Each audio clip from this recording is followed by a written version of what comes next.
مفتی سلطان کے بیانات کے لیے مفتی سلطان آفیشل کو سبسکرائب کریں۔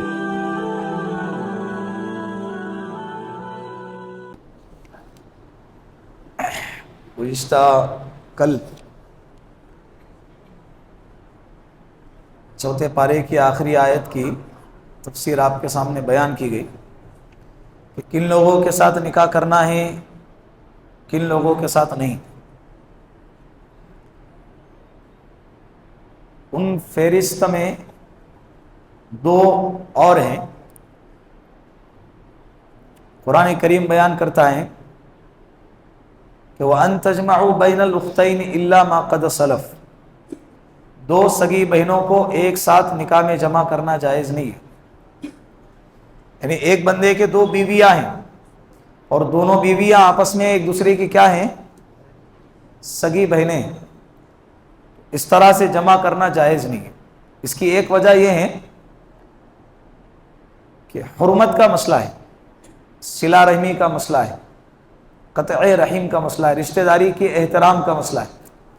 ان کے درمیان آپس میں بہن کا رشتہ ہے، لیکن جب یہ آپس میں سوکن بنیں گے تو ان کے دل میں ایک دوسرے کی کیا بیٹھیں گی؟ نفرتیں بیٹھیں گی۔ اس کے لیے شریعت نے بہن کے رشتے کا احترام کرتے ہوئے یہ حکم لگا دیا کہ دو سگی بہنوں کو اکٹھا نکاح میں لانا جائز نہیں ہے۔ یہ مسئلہ قرآن کا ہے، واضح مسئلہ ہے، اور میں اس لیے ممبر پہ بیان کر رہا ہوں۔ آپ لوگ کہتے ہوں گے کہ یار ایسا کون کرتا ہوگا۔ ایک مثال، میں نے ایک واقعہ 2-3 سال تقریباً 2019 یا 20 کا مسئلہ ہے۔ ایک بندہ ہے، دو بہنوں کو اپنے نکاح میں جمع کیا ہے، پوری زندگی گزر گئی، اس کی بوڑھا ہو گیا ہے، اس کی اولادیں ہو گئی۔ پہلے بیوی سے نکاح کیا تو اولادیں نہیں ہو رہی تھی، تو اسی کے چھوٹی بہن سے کیا کیا؟ دوسرا نکاح کیا۔ دونوں ساتھ میں رہ رہے ہیں، دوسری سے اولادیں ہو گئی، اولادیں بڑی ہو گئی، اولادوں کے نکاح ہو گئے، اولادوں کی اولادیں ہو گئی۔ مسئلہ معلوم، حالانکہ دونوں کا نکاح ہوا ہی نہیں، دوسرے کے ساتھ نکاح ہی نہیں ہوا، کیونکہ پہلی جب تک نکاح میں ہے اس وقت تک دوسری سے نکاح نہیں ہوتا۔ بعد میں پھر طلاق دینے کے لیے کہا پہلی والے کو، پھر دوسرے والی سے نکاح کروایا، پھر وہ مسئلہ آگے۔ اس لیے بتایا جا رہا تاکہ آپ کے علم میں رہیں کہ جہاں کہیں ایسے واقعات پیش آئیں آپ اپنے علم کے مطابق روکنے کی کوشش کریں۔ اسی طرح ایک اور مسئلہ، ایسی دو عورتوں کو نکاح میں لانا بھی جائز نہیں ہے کہ اگر ان دونوں میں سے کسی ایک کو اگر لڑکا بنا دیا جائے، ان دونوں کا آپس میں نکاح نہ ہو جائے۔ پہلے الفاظ سمجھو، بعد میں اس کو سمجھاتا ہوں۔ ایسی دو عورتوں کو اکٹھا نکاح میں لانا بھی جائز نہیں ہے کہ اگر ان دونوں میں سے کسی ایک کو لڑکا بنا دیا جائے تو ان دونوں کا آپس میں نکاح جائز نہ ہو۔ جیسے مثال کے طور پر دو عورتوں سے نکاح کیا، دونوں عورتیں آپس میں جو ہے خالہ اور بھانجی کا رشتہ ہے۔ کس کا رشتہ ہے؟ خالہ اور بھانجی کا رشتہ۔ دونوں عورتوں سے نکاح کیا، ان دونوں کو آپس میں کسی ایک کو، خالہ کو یا بھانجی کو، دونوں میں سے کسی ایک کو اگر آدمی بنا دے تو یہ بھانجی بھانجا ہو گیا، تو بھانجے کا خالہ سے نکاح کرنا جائز نہیں ہے۔ خالہ کو اگر آدمی بنا دے تو یہ ماموں ہو گئے۔ کون ہو گئے؟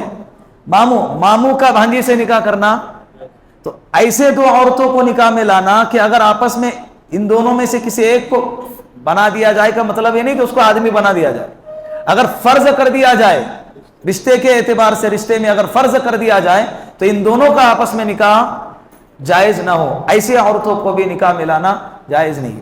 یہ مسئلہ سورہ نساء کا ہے۔ سورہ نساء چوتھے پارے کے پاؤں سے شروع ہوتی ہے اور چھٹے پارے کے پاؤں تک تقریباً 1.5 پاری کی صورت ہے۔ بے شمار اس کے اندر مسائل بیان کیے گئے اللہ رب العزت۔ اور یہ سورہ نساء کے تعلق سے حضرت امی عائشہ صدیقہ رضی اللہ عنہا بیان کرتی ہیں کہ ہر عورت کو سورہ نساء اور سورہ نور 18ویں پارے کے اندر ہے، سورہ نساء اور سورہ نور کی تلاوت کرنی چاہیے، ترجمے کے ساتھ اور تفسیر کے ساتھ، صرف تلاوت نہیں۔ چوتھے پارے کے پاؤں سے لے کر چھٹے پارے کے پاؤں تک 1.5 پارے کے سورہ نساء ہے اور آدھے پارے کے تقریباً سورہ نور ہے۔ ان دونوں کی تلاوت ہر لڑکی کو، ہر عورت کو کرنی چاہیے ترجمے اور تفسیر کے ساتھ۔ آج کے دور میں، فتنے کے زمانے میں، ان عورتوں کے ایمان کے سلامتی کے لیے بہت بڑا ہتھیار ثابت ہوں گے انشاءاللہ۔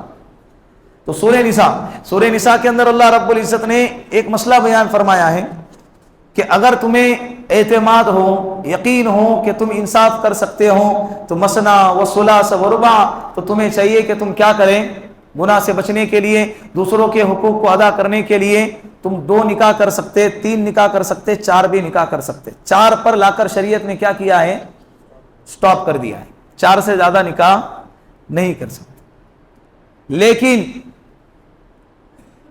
یہاں ایک بات فوراً اس کے بعد اللہ رب العزت نے ایک دوسرا جملہ استعمال فرمایا، وہ جملہ کیا ہے کہ فَإِنْ خِفْتُمْ أَلَّا تَعْدِلُوا فَوَاحِدَةً أَوْ مَا مَلَكَتْ أَيْمَانُكُمْ، اگر تم یہ ڈرتے ہو اس بات سے کہ تم انصاف نہیں کر سکتے تو تمہارے لیے چاہیے کہ تم ایک ہی پر اکتفا کرو۔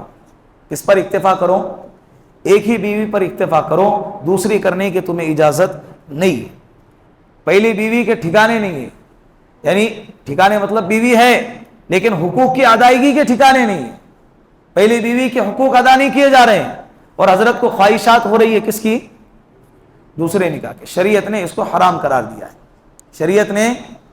اور دوسرا نکاح جو ہے نا، دوسرا نکاح کرنا، یہ شریعت کی ترغیب ہے، یہ بات یاد رکھے۔ شریعت نے لازماً حکم کسی کو دیا نہیں ہے، یہ کیا دی ہے؟ ترغیب۔ اور شریعت کی ترغیب بھی بڑی حکمت والی ہے۔ آج کے فتنے کے دور میں، فتنے کے زمانے کے اندر ایک سے زیادہ نکاح کرنا خصوصاً عورتوں کے ایمان کی حفاظت کا بہت بڑا ذریعہ ہے۔ ہمارے بر صغیر کے اندر تو اس کا رواج نہیں ہے، لیکن گلف کنٹری ہیں، سعودی عرب وغیرہ کے علاقے کے اندر الحمدللہ آج بھی اس کا معمول چلا آ رہا ہے کہ ہر آدمی 2 سے زیادہ نکاح کرتا ہے، اور اس میں کوئی عیب نہیں ہے۔ آج کے زمانے میں معاشرے میں اتنی گند پھیلی ہوئی ہے کہ لوگ دوسرے نکاح کو عیب سمجھتے ہیں، لیکن گرل فرینڈ اور بوائے فرینڈ کے سسٹم کو عیب نہیں سمجھتے، منہ کالا کرنے کو عیب نہیں سمجھتے۔ باہر جا کر وہ لطیفہ نہیں ہے کہ ایک آدمی باہر سے جب آتا ہے تو عورت اس سے پوچھتی ہے کہ کہاں گئے تھے، کدھر گئے تھے، اتنی دیر کیوں لگی؟ تو آدمی کہتا ہے کہ میں کوئی حرام کام کرنے نہیں گیا تھا، تو عورت کہتی ہے مجھے پتا ہے آپ حرام کام کرنے نہیں گئے تھے، میرا ڈر تو اس بات کا ہے کہ تم کہیں دوسرا حلال کام کر کے نہ آ جاؤ۔ یعنی تم حرام کام کرو چلیں گا، لیکن کوئی حلال کام کر کے نہ آ جائے۔ وہ روڈ منتری ہے نا، کیا نام اس کا، گڈکری، اس نے کہا تھا پچھلے مہینے اس کے انٹرویو کے اندر، اس نے کہا تھا کہ آج سے 5 سال کے بعد ہر آدمی کو 2 شادی کرنا ضروری ہوگا۔ اس لیے پھر اس نے ایک ڈیٹا بتایا، میں بیانوں میں کہتا تھا کہ 10 سال کے بعد، میرے سے زیادہ اس کا ڈیٹا قابل قبول ہے، وہ حکومت میں بیٹھا ہوا ہے، تو میں 10 سال کا ایک آنکڑا بتاتا تھا، اس نے 5 سال کا، پھر اس نے ایک آنکڑا سامنے رکھا کہ پیدائش کے اعتبار سے لڑکیاں 1500 پیدا ہوتی ہیں اور لڑکے 1000، اس میں بھی مرنے والوں کی تعداد، روڈ ایکسیڈنٹ میں شکار ہونے والوں کی تعداد مردوں کی زیادہ ہے بنسبت عورتوں کی۔ تو اس اعتبار سے اگر 300 اور گھٹا دیے جائے تو یہ 700 مرد بچ گئے، اور اس کا دگنا عورتیں بچ گئیں۔ اگر 700 سے نکاح کریں گے تو باقی کہاں چلے جائیں؟ بالآخر پھر زنا کے راستے کھولنا پڑے گا، اور کھل ہی رہے ہیں۔ قیامت سے پہلے اللہ کے رسول نے فرمایا زنا عام ہو جائے گا۔ جب عظیم جنگ ہو گئی تھی، ورلڈ وار 2 جب ہو گئی تھی، بہت سارے مرد اس میں مارے گئے، 10% مردوں کا طبقہ باقی رہا تھا یورپ کے اندر، برطانیہ کے علاقے میں۔ ان لوگوں نے آپس میں یہ طے کیا کہ عورتوں کا ہجوم ہے اور 10% ہمارے پاس مرد بچے ہیں، تو اب کیا کریں؟ اگر اسلام پر عمل کرتے تو گندگی نہ پھیلتی، سب کے لیے عافیت ہو جاتی۔ لیکن انہوں نے کیا طریقہ اپنایا کہ ایک مرد جتنے چاہے عورتوں سے ملاقات کر سکتا ہے، تاکہ عورتوں کی خواہشات پوری ہوتی رہیں اور ان کو تسکین ملتی رہے۔ اسلام کا حکم کتنا زبردست! صرف نکاح کرنے کا حکم نہیں دے رہا ہے شریعت، نکاح کرنے کے بعد اس کے حقوق کی ادائیگی ہو، اس کے اوپر اپنا نام لگایا ہو، اس کے آنے والی اولاد پر اپنا نام لگایا ہو، اس کے کھانے پینے کا، اس کے کپڑے کا پہننے کا، اس کی زندگی کے ضروریات کے ساری چیزیں اٹھانے کا ذمہ لینا ہے۔ اگر یہ طاقت رکھتے ہو تو پھر دوسرا نکاح کرنا ہے، یہ نہیں کہ بس نکاح کرنا ہے خواہشات پوری کرنے کے لیے، 10 منٹ کی خواہشات پوری ہو گئی، اس کے بعد کیا؟ اس کے بعد کیا؟ پھر اس کے حقوق کی ادائیگی کی طاقت اگر تمہارے اندر ہے، تم کو اگر یقین ہے اس بات سے کہ تم دوسرا نکاح کریں گے تو دونوں کے حقوق ادا کر سکتے ہو، تو تمہیں چاہیے کہ تم کیا کرو؟ آپ صلی اللہ علیہ وسلم کے 11 نکاح ہو چکے تھے، 2 بیویاں آپ صلی اللہ علیہ وسلم کی زندگی میں دنیا سے پردہ فرما گئی، 9 بیویاں باقی تھی اللہ کے رسول کے انتقال تک۔ سب سے زیادہ امی عائشہ صدیقہ رضی اللہ عنہا سے محبت کرتے تھے۔ یہ محبت غیر فطری چیز ہے، غیر اختیاری چیز ہے, غیر فطری نہیں, غیر اختیاری چیز ہے, انسان کا اس پہ بس نہیں ہوتا ہے. جس طرح سے ایک باپ کے 4 اولادیں ہیں, اس میں سے کسی ایک, پیار تو سب سے کرے گا لیکن کسی ایک کی طرح رجحان کیا ہوگا, زیادہ ہوگا, میلان زیادہ ہوگا. تو اسی طرح اللہ کے رسول آپ صلی اللہ علیہ وسلم امی عائشہ سے سب سے زیادہ محبت کرتے تھے, لیکن اللہ سے دعا مانگتے تھے, اے اللہ عائشہ کے معاملے میں میری پکڑ نہ فرما, عائشہ کے معاملے میں میری پکڑ نہ فرما. اور عصر کے بعد پورے تمام بیویوں کے پاس جانے کا معمول تھا, روزانہ 5 منٹ ان کے پاس, 5 منٹ ان کے پاس, 9 کے 9 بیویوں کے پاس وقت گزارتے تھے. کیا 2 نکاح ہو گئے, دوسرے والی کے ساتھ مہینہ ہو گئے, جا کر ملاقات بھی نہیں کی ہے, 1 مہینے کے بعد جب دل میں آئے جا کے ملاقات کرتے. اس طرح کا حکم نہیں ہے شریعت کے اندر ایک سے زیادہ نکاح کرنے کا. اس کو ہلکے میں نہ لے, اس کو مذاق میں, لوگ مذاق اڑاتے ہیں ایسے اس حکم کا کہ بھائی دوسرا نکاح شریعت کے اندر, تمہارے اسلام کے اندر دوسرا نکاح ہے. جب دوسرا نکاح ہے تو اس کی ذمہ داریاں بھی اتنی کٹھن ہیں. اب کنوارے بولتے رہیں گے ہمارے ایک کے مسئلے ہیں, یہ دوسری لے کر بڑھ گئے. اللہ کرے کہ ان کے بھی جلدی سے گناہوں میں مبتلا ہونے سے پہلے دوسرا نہیں, پہلا نکاح کرا دے. آگے اللہ رب العزت نے طلاق سے پہلے کے 4 آپشن بیان فرمائے. ڈائریکٹ طلاق نہیں, وَإِنْ خِفْتُمْ شِقَاقَ بَيْنِهِمَا فَابْعَثُوا حَكَمًا مِنْ أَهْلِهِ وَحَكَمًا مِنْ أَهْلِهَا. میاں بیوی آپس میں زندگی گزار رہے لیکن ایک دوسرے کا نبھنا مشکل ہے, تو شریعت کہتی ہے سب سے پہلے بیوی کو, یا بیوی ہے تو شوہر کو سمجھائے کہ ایسا مت کرو, یہ غلط ہے, یہ مجھے برداشت نہیں ہو رہا ہے, یہ صفت اچھی نہیں ہے, یہ سمجھاتے رہے. سمجھانے کے بعد بھی اگر سمجھ میں نہیں آ رہا ہے تو شریعت کہتی ہے کہ بستر الگ کر دو. دوسرے نمبر پر کیا کرنا ہے, بستر الگ کرنا ہے. پھر بھی اگر بستر کا مطلب یہ ہے کہ وقتی طور پر جب بستر الگ ہوں گا تو بیوی کے دماغ میں ایک چیز بیٹھیں گی کہ یار 8 دن میرا شوہر مجھ سے دور رہا تو مجھے اتنی تکلیف ہوئی, خدا نہ خواستہ اگر میری حرکتوں کی وجہ سے میرا شوہر مجھے طلاق دے اور ہمیشہ کے لیے میرا بستر الگ کر دے تو میں کہاں جاؤں گی, میں کیسے برداشت کروں گی. ہو سکتا ہے کہ 1 ہفتہ 10 دن کا بستر الگ کرنا اس کے لیے ہدایت کا ذریعہ بن جائے. پھر بھی اگر سمجھ میں نہیں آ رہا ہے تو تیسرا نمبر ہے ایسی مار مارو کہ جس سے بدن پر نشان نہ ہو. ہلکی سی مار مارنے کو کہا ہے جس سے بدن پر کیا نہ ہو, نشان نہ. پھر بھی سمجھ میں نہیں آ رہا ہے تو چوتھے نمبر پر حکما من اہلہ و حکما من اہلیہا. لڑکے والے, لڑکا ہیں تو اپنے ذمہ داروں کو, اور لڑکی ہیں تو اپنے ذمہ داروں کو, جو بڑے ہیں آدمیوں کو بٹھایا کریں ایسے مجلس میں. اور جو یہ چاہتا ہوں کہ صلح ہو جائے, جو چاہتا ہوں کہ رشتہ نبھ جائے, جو چاہتا ہوں کہ طلاق نہ ہو, نگیٹو لوگوں کو ایسے مجلس میں بٹھانے کی ضرورت نہیں ہے. یہ چوتھا نمبر ہے. اس کے باوجود کئی مرتبہ ایسے واقعات سامنے آئے ہیں, رشتہ ٹوٹنے کے قریب تھا, دونوں کے بڑے آپس میں بیٹھے, دونوں نے سمجھایا اور الحمدللہ گاڑی چل گئی, اتنی آگے چل گئی الحمدللہ کہ اولادیں ہو گئی. اس کے بعد زندگی کے 15-20 سال گزر گئے لیکن آپس میں ہنسی خوشی زندگی گزار رہے. ورنہ غصے میں اگر اس وقت فیصلہ لے لیتے تو کیا ہوتا. پچھلے مہینے کا ایک قصہ ہے, ایک آڈیو کلپ ایک بندے نے مجھے بھیجا, اس کے اندر وہ سنا رہا ہے, بھیج کر جو ہے نا مجھے میسج لکھا کہ اس کے بارے میں آپ کیا کہتے. اس میں وہ آڈیو کلپ میں یہ تھا کہ انہیں اپنی بیوی کو پورے گھر کے سامنے طلاق دے رہا ہے, نام لے کر, نام بھی اس کے اندر تھا, میں نے اس کو طلاق دے دی, طلاق دے دی, طلاق دے دی, طلاق دے دی, اور میں نے, وہ سامنے والا کہہ رہا ہے بھائی کس کو طلاق دے دی, اس کو طلاق دے دی, پورے پونا کے سامنے, پورے دنیا کے سامنے کہہ رہا ہوں. غصے کی حالت میں اس نے ایسے جملے استعمال کر. اب وہ کہہ رہا ہے کہ بھائی اس کا کیا مسئلہ ہے. اس کا مسئلہ یہ ہے کہ تیری بیوی تجھ پر ہمیشہ کے لیے کیا ہو گئی, حرام ہو گئی. غصہ انسان کے اعمال کو ضائع کر دیتا ہے. شیطان سب سے زیادہ استعمال جو ہے نا غصے کے عالم میں ایمان والوں کا کرتا ہے. اسی لیے اللہ کے رسول نے فرمایا بہادر اور پہلوان اور طاقتور شخص وہ نہیں ہے جو کسی کو میدان میں پچاڑے, طاقتور وہ ہے جو غصے کی حالت میں اپنے غصے پر کیا کرے. یہ بہت بڑی صفت ہے غصے پر کنٹرول کرنا, ورنہ انسان غصے کے حالت میں پتہ نہیں کیسے کیسے جملے استعمال کرتا ہے. انسان کی زندگی کے سارے اعمال ضائع ہونے کے خطرے رہتے غصے کے حالت میں. ایسے وقت میں اپنی زبان کو بند کر دینا چاہیے. جگہ چھوڑ دو, جس جگہ پہ یہ معاملہ ہے غصے کا اس جگہ کو چھوڑ دو, چلے جاؤ, باہر نکل جاؤ.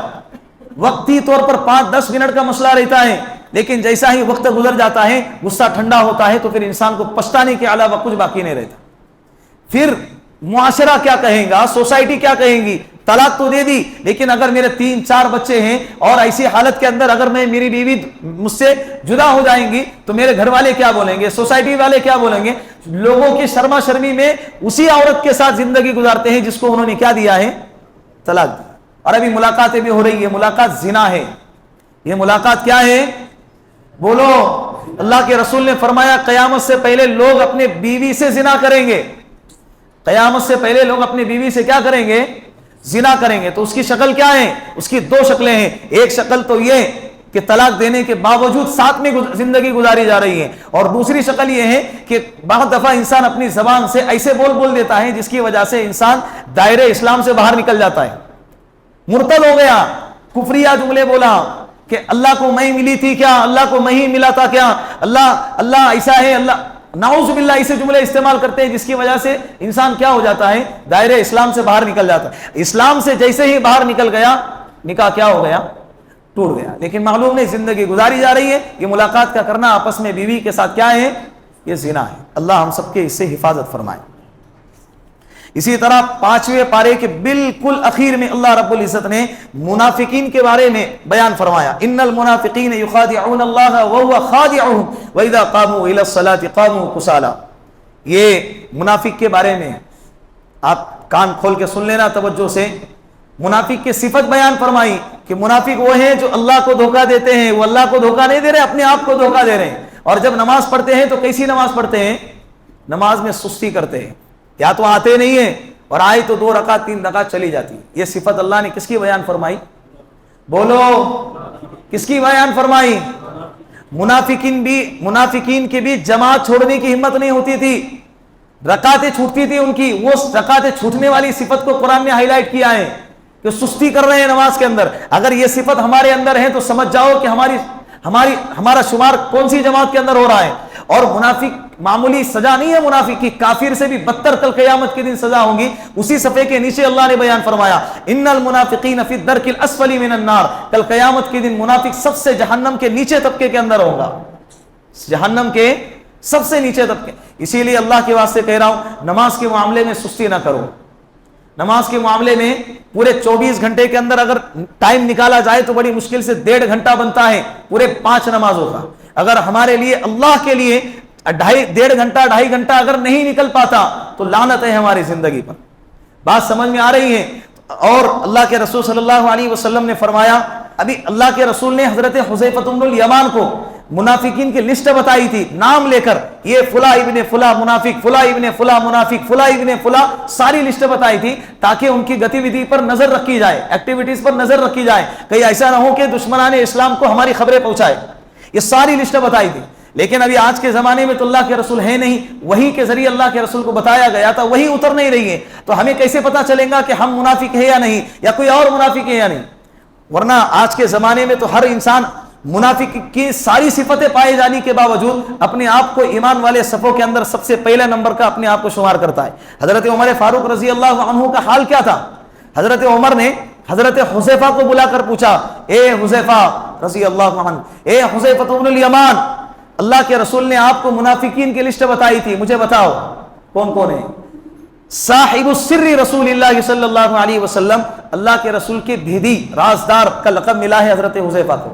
انہوں نے کہا میں نہیں بتاؤں گا، اللہ کے رسول نے مجھے بتایا ہے اور مجھے رازدارانہ انداز میں بتایا ہے، میں اللہ کے رسول کے راز کو فاش کبھی نہیں کر سکتا. امیر المؤمنین پوچھ رہے ہیں لیکن نہیں بتایا. ہمارے پیٹ میں جو ہے نا تکلیف ہوتی ہے اگر کوئی راز ہمارے ہاتھ لگ گیا، اتنا دکھتا ہے، رات میں نیند نہیں آتی ہے جب تک کسی کو بتا نہ دے. سامنے والے کو فون کر کے چائے کے نکھڑ پہ بلاتے ہیں اور کہتے ہیں کہ بھائی جلدی آنا بھائی، کل سے پریشان ہوں. وہ ہجم نہیں ہو رہا ہے نا، اتنا بڑا بوجھ اٹھا نہیں پا رہے. پھر جیسے ہی سامنے آیا، جیسے خالی ہو گیا تو ہاں اب ہلکا ہلکا لگنے لگا ہے. وَلَا تَقْفُ مَا لَيْسَ لَكَ بِهِ عِلْمٌ إِنَّ السَّمْعَ وَالْبَصَرَ وَالْفُؤَادَ كُلُّ أُولَٰئِكَ كَانَ عَنْهُ مَسْئُولًا. جس چیز کا علم نہیں ہے اس کے تہمے نہیں پڑنا چاہیے، اور جس چیز کا علم ہو گیا اگر وہ رازدارانہ ہے، کسی کی عزت کا مسئلہ ہے، کسی کی امانت داری کا مسئلہ ہے، کسی کے عفت کا مسئلہ ہے، حیا کا مسئلہ ہے، تو آپ کو چاہیے کہ آپ اس کی عزت کی حفاظت کریں، آپ اس کے راز کی حفاظت کریں. جو بندہ کسی کے راز کو فاش کرے گا کل قیامت کے دن اللہ اسے بندے کو ساری دنیا کے سامنے ذلیل اور رسوا کر کے رکھ دیں گے. معمولی سمجھتے ہیں کیا جاتا ہے، بول دیے کھول کے رکھ دیے.